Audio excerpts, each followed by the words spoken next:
Un salut chaleureux à tous. Bienvenue encore une fois dans ce cours de connaissance de soi. Aujourd'hui, nous allons étudier un sujet très important. Nous parlerons de concentration et de relaxation. Ainsi, aujourd'hui, nous allons apprendre à développer un pouvoir qui permet à notre conscience de se manifester dans notre vie quotidienne et de réussir dans tout ce que nous entreprenons, et surtout, que nous réussissions dans les pratiques que nous faisons pour éveiller notre conscience. Nous comprendrons également ce qu'est la relaxation et comment l'appliquer, et nous découvrirons une pratique de concentration appelée « veiller et prier ». Commençons par expliquer. Qu'est-ce que la concentration? Le mot concentration nous montre que la conscience est centrée sur l'action. Vous êtes concentré lorsque toute votre attention est concentrée sur ce que vous faites. Lorsque vous êtes concentré, vous faites tout consciemment. C'est donc votre partie consciente qui exerce cette activité. La concentration est un très grand pouvoir qui nous permet de réussir dans tout ce que nous entreprenons. Le fait de ne pas faire les choses avec concentration est la raison pour laquelle nous commettons constamment des erreurs et que les choses ne se passent généralement pas comme nous le souhaitons. C'est aussi la raison pour laquelle nous n'avons généralement pas assez de temps pour accomplir les différentes tâches que nous devons accomplir, car la distraction nous fait perdre beaucoup de temps. De plus, la distraction est la cause d'accidents et c'est aussi la raison pour laquelle, bien souvent, des pratiques telles que la méditation, la projection astrale, l'alchimie sexuelle, etc., ne donnent pas de résultats positifs. Il faut donc commencer par comprendre que tant que nous sommes distraits, notre conscience ne peut pas se manifester en nous. La concentration vient de la conscience, tandis que la distraction vient de l'ego. Mais nous sommes tellement habitués à être distraits que la concentration nous semble ennuyeuse, c'est parce que l'ego déteste la concentration, puisque dans la concentration, dans l'instant présent, seule la conscience s'exprime. Ainsi, si nous étudions la distraction, nous finirons par nous concentrer. Si nous observons chaque détail qui nous fait sortir du moment présent, de l'ici et maintenant, et nous éliminons tout ce qui nous distrait, nous resterons sans doute dans une concentration constante, ce qui signifie que nous sauverons de plus en plus de conscience, et que la conscience se manifestera plus souvent en nous. Nous confondons généralement la concentration avec le fait d'être immergé dans quelque chose. Par exemple, nous pensons que nous sommes très concentrés lorsque nous jouons à un jeu vidéo ou lorsque nous rédigeons un rapport sur l'ordinateur. Mais, si nous nous observions vraiment à ce moment-là, nous nous rendrions compte que nous sommes très distraits. Je dirais même qu'à ce moment-là nous avons tendance à nous oublier complètement nous-mêmes, à ressentir de multiples émotions, tensions et sensations, à avoir de nombreuses pensées mécaniques, et donc, nous ne sommes pas vraiment concentrés. Pour être concentrés sur une action, nous devons être alertes, avoir conscience de nous-mêmes, sentir que nous sommes à l'intérieur de notre corps, sentir notre cœur, notre vie. Et à partir de là, en pleine conscience de nous-mêmes, réaliser l'action qui correspond à faire. Nous allons faire ce que nous avons proposé de faire, mais sans la participation de l'ego, sans laisser notre esprit vagabonder dans nos pensées, sans laisser l'ego nous distraire avec des tensions ou des émotions de plaisir ou de déplaisir. Et surtout, éliminer tout ce bavardage qui survient constamment dans nos esprits. Dans cet état de silence intérieur, de pleine présence, nous pouvons réaliser n'importe quelle activité en étant pleinement concentrés et y réussir. Alors voyons voir. Comment parvenir à la concentration? Pour parvenir à la concentration, nous devons fournir des efforts conscients pour nous observer à tout moment, pour découvrir et éliminer tout ce qui veut nous distraire. Ainsi, pour tout ce que nous allons faire, nous devons faire l'effort de maintenir une seule pensée, c'est-à-dire nous concentrer uniquement sur ce que nous allons faire, sans laisser l'esprit vagabonder dans des pensées différentes. Et réussir à faire fonctionner tous nos centres énergétiques à l'unisson autour de ce que nous faisons.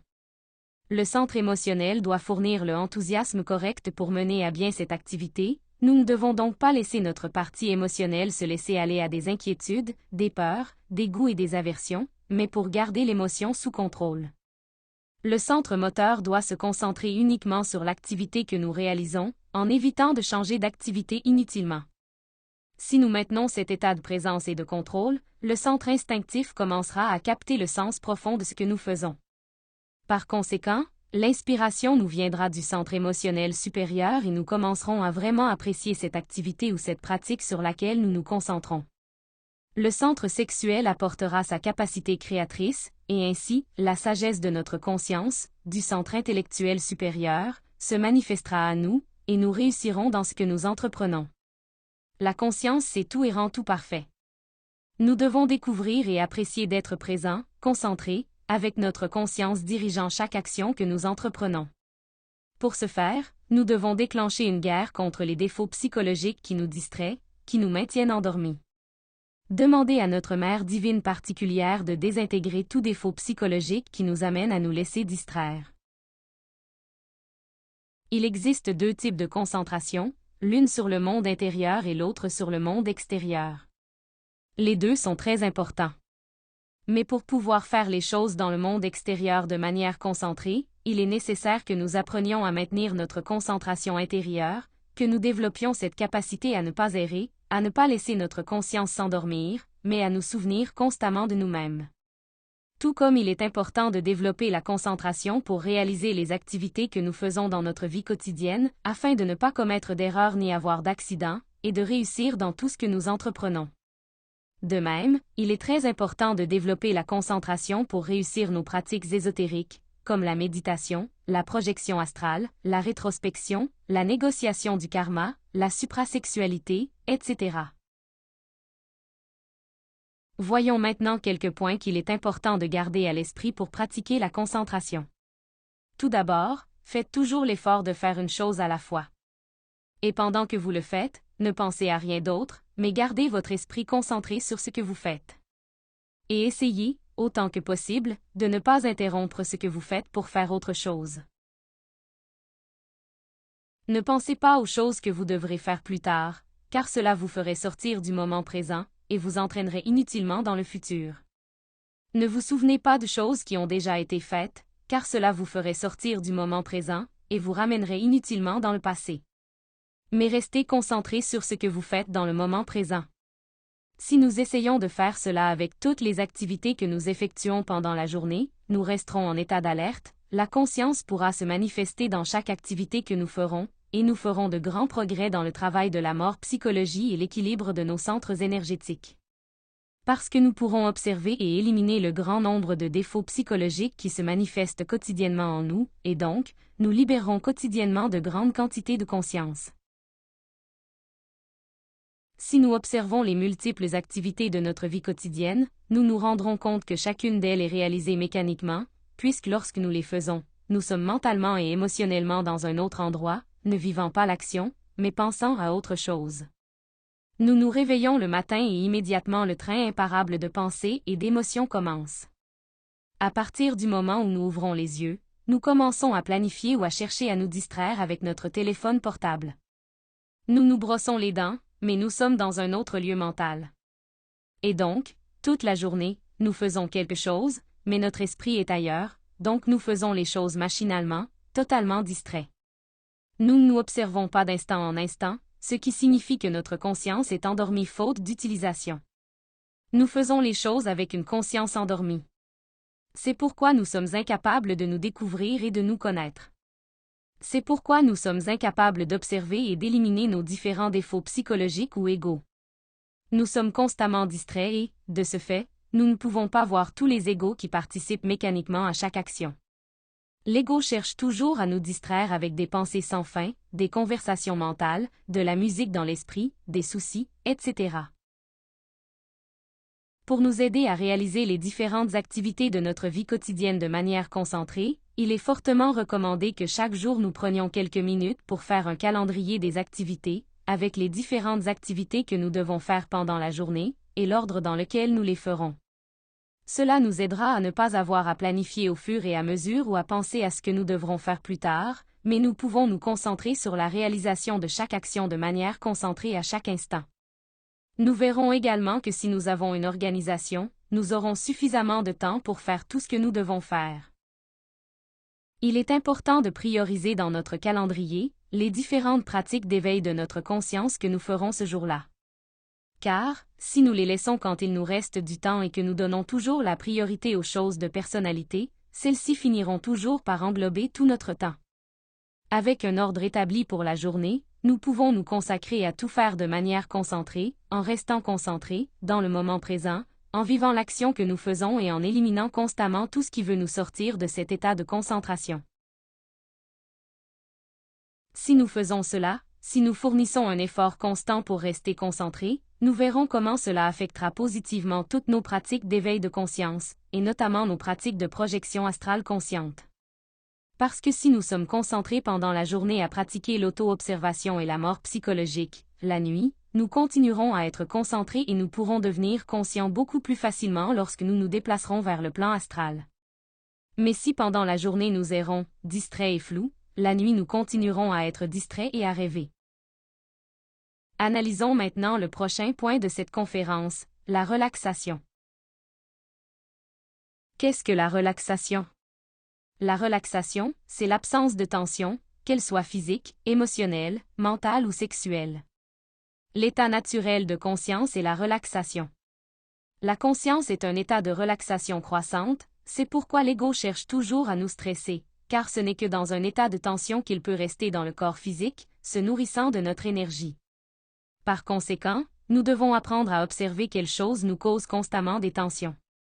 Parmi les choses qui nous causent des tensions figurent chacun des multiples désirs que nous ressentons au cours de la journée.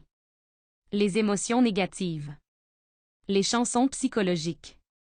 Tous nos mauvais états internes. Les constantes des pensées qui submergent et stressent notre esprit. Les soucis, ceux-ci génèrent beaucoup de tension en nous. Le bavardage intérieur. Le combat entre les différents « je » qui se produit dans notre esprit face à l'indécision, etc. Nous devons nous observer pour comprendre à quel point nous passons toute la journée à être stressés. Et réaliser à quel point nous endommageons ainsi terriblement notre corps et notre énergie. Nous arrivons généralement à la fin de la journée épuisés, car tout au long de la journée nous avons été tendus et stressés. Par conséquent, il est très important d'apprendre à observer quand nous sommes tendus et à nous détendre, ainsi qu'à faire un processus de relaxation spécifique avant de faire nos pratiques. Voyons donc comment rester dans une relaxation constante. Eh bien, la première chose sera toujours de s'observer, car ce n'est qu'alors que nous pourrons identifier le défaut à l'origine de l'état de tension. La deuxième chose sera de comprendre comment le défaut draine inutilement notre énergie et nous endommage. De cette façon, nous comprendrons la nécessité de son élimination. Et la troisième chose sera de faire un appel à notre divine mère, qui est la force d'amour de notre conscience, pour désintégrer ce défaut qui nous cause des tensions. Nous la supplions mentalement, « Ma mère, tue-moi ce défaut. » Et nous libérons cette zone tendue. Nous pourrions même, lorsque nous demandons à la mère d'éliminer le défaut qui provoque la tension, imaginer comment feu est dirigé vers la zone où la tension est ressentie, et cela dissout la tension dans cette zone. Mais il faut rappeler qu'il faut comprendre pourquoi nous sommes tendus pour que la mère agisse. Nous devons observer si ce qui nous stresse est une inquiétude, un mécontentement, un bavardage mental, un désir, etc. Et une fois que nous le découvrons, nous désintégrons ce défaut et nous nous libérons de cet état de tension. Et comment savons-nous que nous sommes déjà détendus? Nous sommes détendus lorsque toute tension a disparu et que notre psychologie s'est normalisée. Nous nous sentons bien. Et nous pouvons nous concentrer sur ce que nous faisons. Je vais maintenant vous apprendre une pratique très importante qui vous permettra de développer votre capacité de concentration. Cette pratique s'appelle veiller et prier. Et nous pouvons le faire quotidiennement, au moins 20 minutes par jour, afin de commencer à exercer notre capacité à rester concentré et détendu. Veiller, c'est faire les choses éveillées, concentrées. Prier, c'est supplier notre divine mère d'éliminer tous les défauts qui apparaissent et qui nous empêchent de nous concentrer. C'est le désir d'être ou de se souvenir de soi. Voyons ici les étapes de cette pratique. Premièrement, nous pouvons faire le bélilin et le cercle magique, comme nous l'avons appris dans la 7e leçon. Cela, si nous sommes dans un espace approprié pour le faire. Ensuite, nous faisons une demande d'assistance au Père intérieur et à la Mère divine pour nous aider dans la pratique. Nous procédons ensuite à la relaxation du corps physique, en observant que tout le corps est confortable. Ensuite, on se concentre sur le cœur pour écouter et observer le monde intérieur. Et, pour chaque défaut psychologique que nous observons et qui veut nous distraire de cet état d'éveil, et qui veut nous amener à penser, à ressentir, à bouger, etc., nous allons demander à la mère de le désintégrer. Nous demandons l'élimination du défaut et nous revenons à nous concentrer sur le cœur. Cela peut être fait jusqu'à ce qu'une concentration parfaite soit atteinte. Et cette pratique est aussi simple que cela. Vous pouvez faire cette pratique quand vous le souhaitez et vous découvrirez comment votre capacité de concentration s'améliorera et comment votre capacité à vous maintenir dans un état de rappel de soi s'affinera. Et c'est le sujet d'aujourd'hui. Merci beaucoup pour votre attention. Et n'oubliez pas de nous laisser toutes vos questions. Je vous invite cordialement au prochain sujet, dans lequel nous parlerons de méditation. Lors de cette conférence, nous comprendrons ce qu'est la méditation et à quoi elle sert, quel type de méditation existe, et nous découvrirons une technique de méditation très importante, appelée méditation réflexive, qui nous aidera à réaliser de grands changements dans notre psychologie et dans notre vie. Merci beaucoup. Jusqu'à la prochaine fois.